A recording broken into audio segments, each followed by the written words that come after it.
In this video, I'm doing a nasty interior disaster detail, but I'm going to be showing you guys exactly what to use and what to do to speed these up, and let's just say cut the interior details like this by 20 to 30% in terms of your speed. And I'm going to be sharing with you some business stuff of why I don't suggest pursuing this type of business model, and some stuff that'll help you get around doing these things, even though we all love to watch videos like this. Now, everything that I'm about to give you guys in terms of advice is really for pro detailers or guys who are starting out in the beginning stages of their business, and I wish I would have known this stuff both in tools and products, technical information, and as well as business information. Now, the product that you saw me using in the beginning of this video is not the product I would actually suggest using today. This is a detail I did a little while back, and I want to give you guys what I would change, because there's a citrus all-purpose cleaner I'm using here, but there's actually a much more cost-effective all-purpose cleaner that I would use for details like this, and it's called Green All, and it's from Superior Products. The reason why I like this particular all-purpose cleaner for jobs like this so much is that, number one, the Green All gallon-sized product is very dilutable, and so you get a crazy amount for your money. Number two, it's unbelievably inexpensive. It's so affordable, it's like insane, okay? And so I wasted a ton of money trying to buy a bunch of overbuilt products in the beginning of my business, and they didn't have all the products that are available now. And so this is a very easy way to basically just cut your costs in half by getting exactly what you need in a very easy way at a very low cost. So Green All is really what I suggest, and it's extremely powerful. And so I like it for that type of all-purpose cleaner for jobs like this, because in jobs like this that are nasty disaster details on trucks, you're not detailing Corvettes and Lamborghinis, right? And so you can use a really powerful cleaner, even though still very safe, on things like this, because you're dealing with interior plastics, vinyls, rubbers, all that sort of stuff. So that's the very first thing. The second thing that I suggest here is absolutely do not go anywhere without a steamer. You can get the McCulloch steamer on Amazon, and it's like $169 or $197 for a really, really fantastic steamer that will allow you to use the all-purpose cleaner and scrub like you see me doing in this video, and then use the steamer in the ways that I like to use it, which is like rinsing the surface. When you're doing a disaster detail, I think a steamer is really the best thing that you can have, because having that really high pressure vapor and really, really hot vapor is kind of like hard to beat in a detail like this, and I don't really know how you would do a detail like this if you didn't have a steamer. You need something that can heat up all of the crap and basically serve as a rinsing aid. You have to have that for the interiors. I mean, look at how nasty this pocket is, these cup holders are that I'm using these drill brushes in. You're just stirring up such a crazy amount of dirt that you would never be able to rinse all of that out, at least not in a timely manner, without a steamer. And so the McCulloch steamer is what I would suggest. I use the VX5000 professionally, but it's much more expensive. It's like over $1,000, and the McCulloch can be, again, purchased for like a couple $100s. The third thing in terms of technical approach that I want to highlight here is using your vacuum with the steamer like this is a very good way. I'll call it the dentist method. It's basically because dentists will use kind of like the water to spray your teeth, and then they'll use the suction to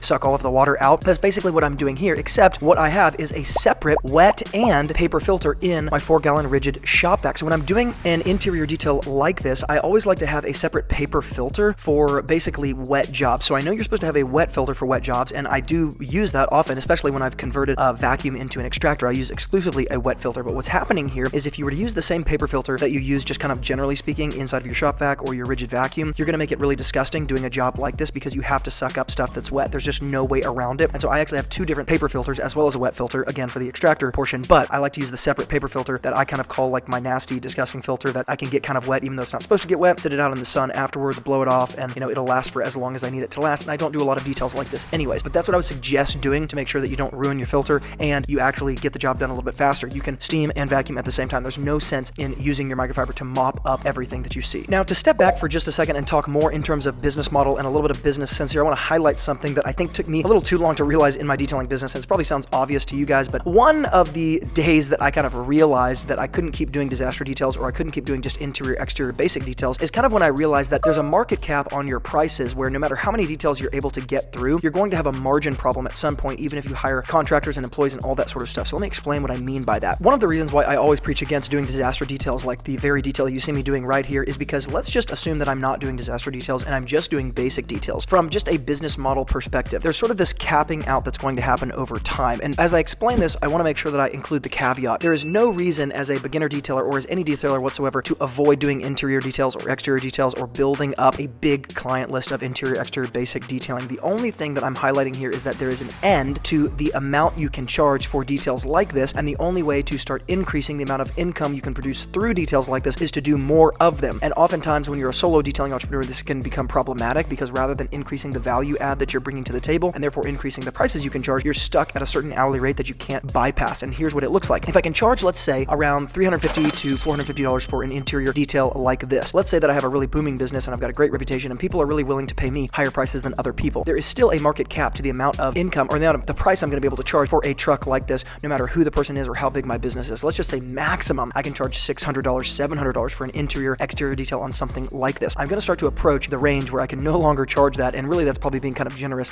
charging that amount. The difference is when you start to include things like ceramic coatings, you can start to increase what you are able to charge because you're increasing the value add. You're starting to separate basically what you're able to charge from your time. So for a ceramic coating, I can charge closer to $150 an hour, $200 an hour in order to do that in my business, rather than the $50 an hour, $60 an hour, maybe $75 an hour, or even $100 an hour that I can charge for detailing. I think most, really the average detailers are not charging $100 an hour for their interior exterior services. And so I'm being kind of generous with the numbers here, but you can see my point. Let's just say I can do around 4 cars per day, charge $200. That's $800 per day at maximum, and that's assuming I can do 4 customers per day. So I've got an $800 income cap on my business unless I start to do something else and I start to be able to separate the basically money I can charge from what I'm bringing to the table from the hours I'm spending rather than the value I'm bringing to the table. And so there's sort of 2 roads that I think a business can go down, specifically as a detailing entrepreneur. And this is something that I did in my own business as a solo detailer who's had different employees and contractors filter into my business over the years, as well as what I think we've trained a lot of other solo detailing entrepreneurs to do. And I want to explain why I think this makes a lot of sense. As you're building your detailing business, the number one thing you want is customers. But again, like I said, once you get kind of a sufficient amount of customers, you start saying, okay, how do I pass the next threshold? And the problem becomes, well, if I just keep doing more of what I'm doing, I'm already, I've got this income cap that I can't get past. I'm kind of priced out of the market if I start to increase things. So I'm either going to have to, number one, increase the value with my current customer base that I already have and bring to the table something that allows me to increase the amount of money I'm making from my current customers, or I'm gonna have to start bringing in new customers or add new value that other customers purchase or existing customers purchase. And so ceramic coatings tend to be the new value, right? That's the immediate, as a solo detailing entrepreneur, there's really no other more logical way to increase your hourly rate than that. But the other thing that you want to do is start to build a maintenance client list. And this is why I preach against nasty details like this, is because these people never really become maintenance clients. They really want the detail done every, year, 2 years, 3 years after the car is so terrible that it's going to take 8 hours for you to do it. And you can at max charge $50, $60 an hour to do it. And it's kind of a bear when you start having to go in this loop in your business like that. And a maintenance client list is nothing more than detailing customers that you see on a regular basis. These are people who you detail for monthly, bi-monthly, weekly, bi-weekly, even annually or biannually. A lot of people think that a maintenance client list has to be something monthly or less, or every 3 months or less. The bottom line is that a maintenance client can be anybody who you detail for on a regular basis, even if it's relatively rare, like once a year. But that means that that particular type of maintenance client doesn't get the price advantage that other maintenance clients get. So you can see, again, I've thought a lot about this and done a lot of work in my own business with maintenance clients and ceramic coatings and all of these sort of things. But that's sort of the fork in the road that everyone has to at some point face if you're going to continue growing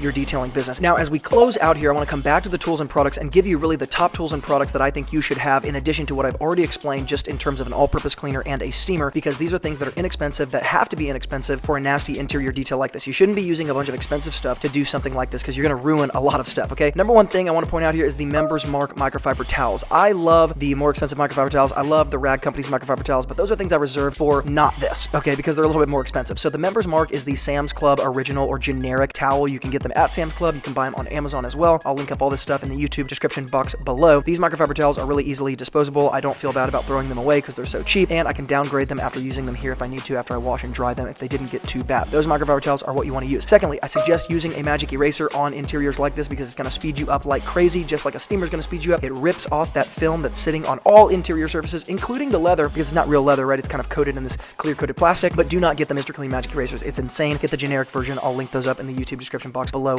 as well. Now, obviously, I suggest a lot of generic things for interior details like this. The things that I do not think should be generic are the detailing brushes you use. I love to use the Work Stuff detailing brushes. You see me using them in this video. They are the classic detailing brushes with the yellow handle. I think they're extremely durable, and the bottom line is if you've ever used a cheap detailing brush that is generic on Amazon, they just don't work. The bristles fall out. They smell bad. It's really terrible. The Work Stuff detailing brushes, I think, are absolutely worth the money, and I will link those up in the YouTube description box below as well. The last tool I want to point out here is obvious, and it is a drill brush, but specifically a drill brush that comes in 3 sizes. Number 1, a 4-inch diameter. Number 2, a 2-inch diameter. And number 3, a round or a cone drill brush that you see me putting in the pockets because it's going to speed up those areas just an unbelievable amount. The ironic thing about the interior disaster details like this is that you actually don't need a bunch of tools and products to get them done. A vacuum, a steamer, a solid all-purpose cleaner and simple generic spray bottles, your generic microfiber towels, your detailing brushes, your magic eraser, and your drill brushes is really all you need, and a bunch of course, elbow grease. And as always, all of the tools and products will be linked up in the YouTube description box below. Guys, thank you so much for watching. Remember, from Luke here at Wilson Auto Detailing, a great detailer